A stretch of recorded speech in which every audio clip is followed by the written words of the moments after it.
Pessoal, voltamos a exibir o Carlos Responde, que é o quadro aqui do canal onde eu respondo as perguntas dos membros. Eu faço um post lá na aba comunidade, esse post só pode ser visto pelos membros do canal e lá eles fazem as suas perguntas. E agora eu vou escolher aqui as melhores perguntas e responder nesse vídeo. Se você também quer participar da próxima edição, eu vou tentar fazer isso com mais frequência. E se você tem alguma pergunta pra fazer do mundo das lutas, sobre mim, sobre o canal, sobre boxe, qualquer coisa, qualquer dúvida que você tenha, qualquer pergunta que você queira fazer, basta você virar membro do canal, o preço tá lá embaixo e você pode mandar suas perguntas lá na aba comunidade no próximo Carlos Responde. Quer participar do próximo? Seja membro do canal e manda sua pergunta na próxima postagem. Mas vamos começar então com a pergunta do Ali Hammer. Esse aí é da velha guarda. Esse aqui já é membro do canal há mais de um ano. Vamos lá. Novamente o UFC tá dando uma colher de chá para o Borrachinha. Ele saiu de uma luta contra o Bruno Huck, que não tá ranqueado nos médios, para enfrentar o Muzarkanov, sexto colocado dos meio pesados e uma promessa invicta. Se o Borrachinha vencer, precisa de apenas mais uma luta para disputar o cinturão, ou talvez fure a fila de nomes como Hiri e Uberg.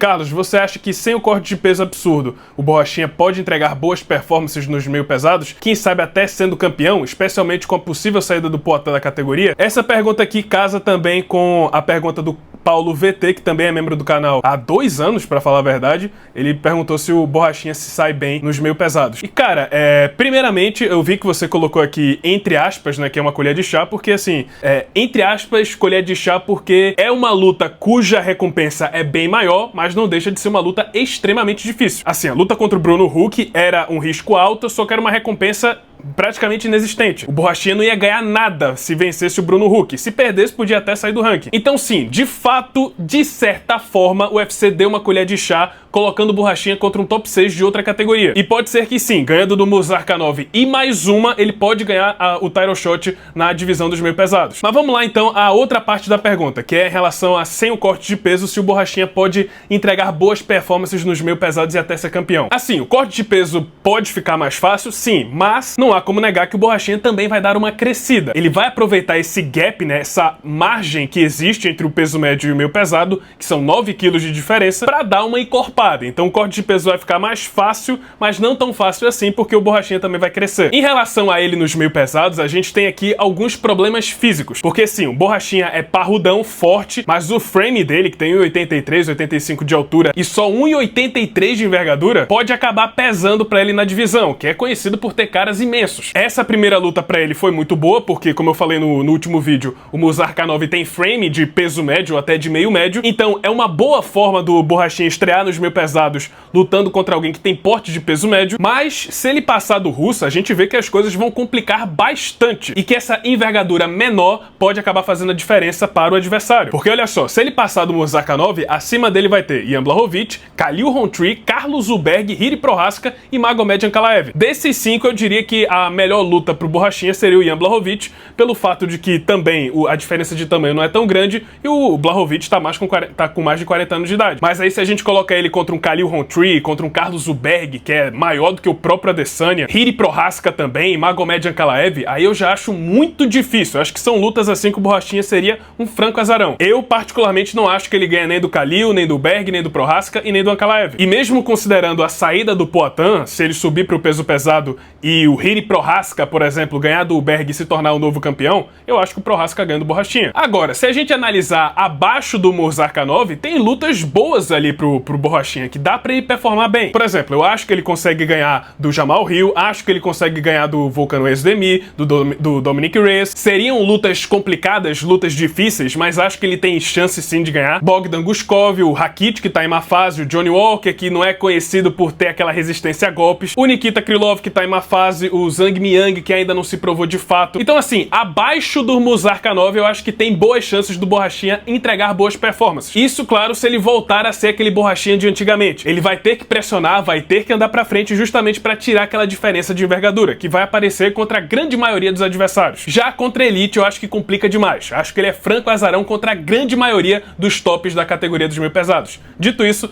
acho muito difícil ele ser campeão. Vamos aqui pra mais uma pergunta do Paulo VT. Ele perguntou perguntou, acha que o Pantoja consegue ser campeão dominante novamente? Cara, eu acho que consegue, porque não tem... O cenário da categoria não mudou muito. A gente tem o Joshua Van, se ele passar do Joshua Van de novo, assim, vai ter o Manel Cap, que ele já venceu, vai ter o Tatsuro Taira, que é uma luta difícil, mas eu acho que ele consegue vencer. Brandon Moreno, ele já ganhou 2 vezes, tem o Amir Albazi, que sinceramente não acho que oferece muito risco pro Pantoja. Então assim, pra mim o grande problema realmente é o Joshua Van. Se ele passar do Joshua Van na revanche, eu acho que sim, ele tem grandes chances de voltar a ser campeão dominante. Tem ainda o seu parceiro de treinos, né, que é o Kyoji Horiguchi, que de fato pode ser uma luta difícil, mas ainda assim eu vejo o Pantoja como um bom favorito. Então sim, se o Pantoja conseguir recuperar o cinturão, eu acho que ele tem sim chance de voltar a ser campeão dominante. Aqui vai a pergunta do Wilbert Dallas. Vai acontecer Poatan contra John Jones? Olha, vou dizer uma coisa, o cenário não tá tão favorável assim quanto tava alguns meses atrás. Porque antes a gente tinha uma espécie de acordo verbal, né? O Poatan desafiou o John Jones e o John Jones aceitou o desafio, mas o Dana White não confia mais no John Jones pra um evento dessa magnitude. E claro, eu tô falando da Casa Branca, porque é bom lembrar, o John Jones, ele não quer voltar pra disputar cinturão de novo ou pra lutar com o Poatan. O John Jones, ele só quer voltar para lutar na Casa Branca. Esse é o único motivo dele voltar da aposentadoria. Se o evento da Casa Branca passar e ele não lutar nesse card, eu acho que o John Jones vai continuar aposentado. E por que eu acho que tá mais difícil do que antes dessa luta acontecer? Primeiro porque a tendência agora é que o Poatan vai subir de categoria e disputar o cinturão interino dos pesos pesados contra o Ciryl Gane, e é bem provável que essa luta aconteça antes da Casa Branca. Até o próprio Poatan sinalizou que ele não vai participar desse card. E mesmo que o Poatan vença o Ciryl Gane em abril, que é quando tá mais cotado pra essa luta acontecer, seria um curtíssimo espaço de tempo para ele enfrentar o John Jones na Casa Branca, já que o evento está cotado para acontecer no dia 14 de junho. Seria menos de 2 meses de preparo para enfrentar o Jones. E também não sei se o Jones aceitaria enfrentar o Poatan com tão pouco tempo de preparo, principalmente considerando que ele está aposentado. Então assim, não tem nada definido, nem o sim, nem o não, mas eu acho que atualmente tá bem difícil essa luta acontecer. Acho que os dois vão seguir caminhos diferentes. No caso, o Poatan vai subir pra enfrentar o Ciryl Gane e o Jones provavelmente vai seguir aposentado. Quem tá desafiando agora o Poatan pra lutar na Casa Branca é o Khamzat Chimaev, campeão do peso médio. Outra luta que faria bastante sentido pra acontecer nesse card, mas eu acho que não vai rolar, principalmente, de novo, porque o Poatan tá considerando subir pro peso pesado. I think Khamzat Chimaev could win it anyway. I think he's one of the top fighters on the planet right now. I'd love to see him at light heavyweight. I think he'd do great against these guys like Pereira. Pereira wants to fight you. Pereira wants to fight me, but I don't think Dana White's going to allow that to happen. It'll be interesting to see what Dana wants. Outra pergunta do Ali Hammer. Salve, você acha que o UFC pode abrir uma exceção para o Poatan, deixar ele subir de categoria para disputar a cinta dos pesos pesados sem abrir mão do seu cinturão dos meio pesados? Olha, talvez haja uma exceção se for o cinturão interino da categoria. Assim, o Poatan estaria abrindo mão de um cinturão linear para tentar disputar um cinturão interino, assim, que não tem garantia nenhuma. Se for esse o caso, talvez o UFC abra uma exceção. Ó, você pode subir então, já que é um cinturão interino que você vai estar disputando, e aí a gente cria um cinturão interino entre Prochazka e o Berg. Porque daí, se você conquistar o cinturão interino do peso pesado, você já abre mão dos meio pesados, já vai ter um interino também para ser promovido, e vida que segue. Talvez haja uma exceção se for esse o caso, mas não sei, parece que o UFC tá sendo bem rígido com essas coisas, e a tendência é que realmente o Poatan tenha que abrir mão do seu cinturão dos meio pesados para disputar o cinturão interino contra o Gane. E aqui a pergunta do Arthur Uvo. Você pretende fazer mais contos das lutas sobre artes marciais além do MMA? E isso combina também com a pergunta do Matheus Quilos.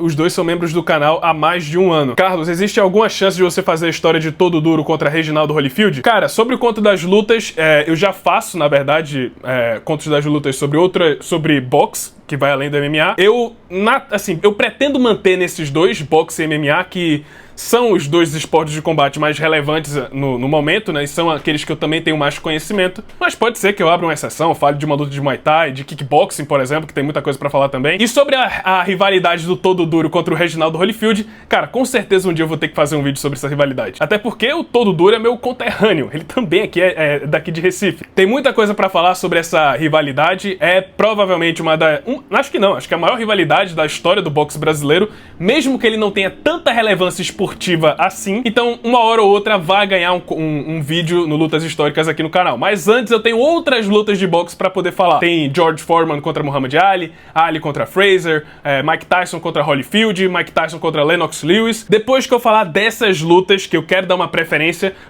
por ter um peso esportivo maior, aí eu acho que eu posso falar de Todo Duro e Holyfield. E é isso, pessoal. Essas foram as perguntas dos membros. De novo, se você quer participar do próximo Carlos Responde, já se torna membro do canal agora. E na próxima postagem que eu abri lá na aba comunidade exclusiva para os membros, você pode mandar sua pergunta e eu vou ter o prazer de responder aqui. Pode ser em relação a tudo. Pode ser sobre o canal, pode ser sobre mim, pode ser sobre MMA, boxe, enfim. Só não vamos chutar o balde, beleza? É isso, pessoal. Muito obrigado por terem assistido e até a próxima.